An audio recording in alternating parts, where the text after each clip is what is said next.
Hey MVP, welcome back. So I just went to check out Pandorum at my local $1 theater. Fear what happens next.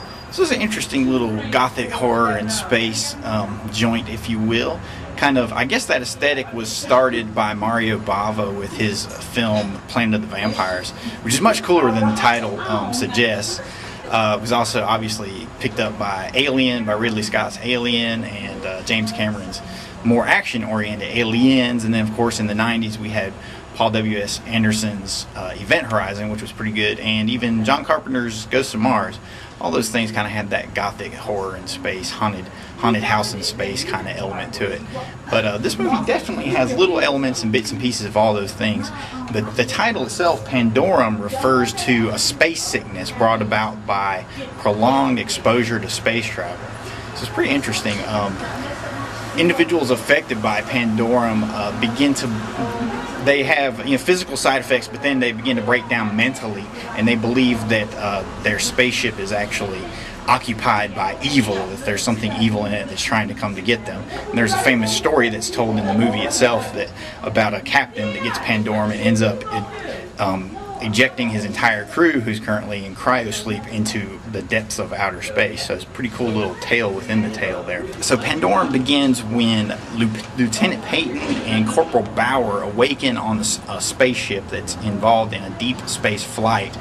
They awaken from hypersleep or cryosleep, whatever it's called. If you've seen Alien or Aliens, you're familiar with it, where they get put into basically suspended animation for a number of years in order to endure the rigors of long distance space travel. So anyway, they wake up. The ship itself is on base emergency power. They can't get the main doors open. They have to try to figure out what's going on. Part of the side effects of being in extended hypersleep is having amnesia afterwards. So these guys, they don't even know who they are. They don't know what their mission is, what they're doing there. So anyway, they have to basically start exploring, and that's pretty much the tale of it.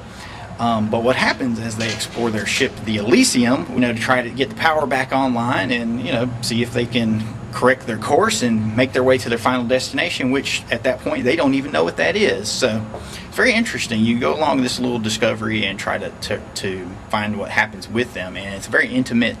Obviously it borrows aesthetic cues from Ridley Scott's Alien with all the enclosed space, and obviously the things that they encounter on the ship. I mean, if you've seen the commercial and you actually see the poster right here behind me,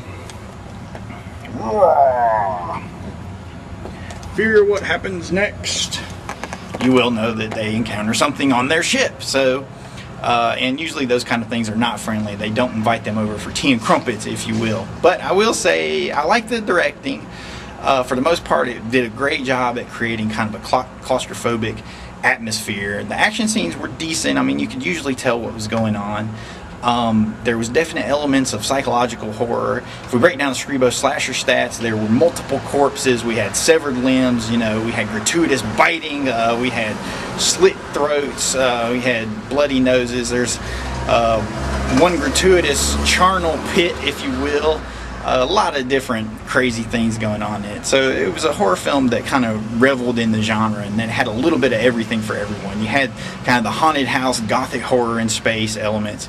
You had the psychological horror of, these survivors going crazy, if you will. You had the hardcore, fast, high-paced action from something like Aliens. And you had all the really interesting characters. On the Scribo Screamometer, I'm going to give Pandorum a 7 out of 10. 7 out of 10. I thought it was very good. I can really only dock a couple points just for the pacing itself, and that's just one of those things. I mean, there's no real hardcore law or definition for it. It's just when you watch a film at moments, it feels like it might kind of lag in the middle, or there's too much going on, or not enough going on, or it seems to be slowing down.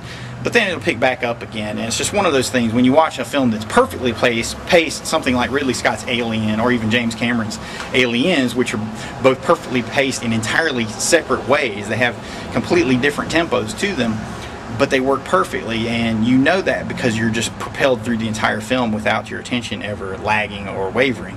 And that was the only thing with Pandorum. There were just a few moments where it didn't seem to gel just quite right, but all the elements are there. I give it, you know, an A for effort. I definitely say go see it if it's playing at your dollar theater. You know, see it twice. You know, you'll definitely get your money's worth. But if you missed it in the theaters, like I almost did, be sure to pick up the DVD. It's probably going to be really cool. It'll be packed with a lot of extras, and most of all, keep enjoying your Halloween. And we'll see you back at Mutantville.com.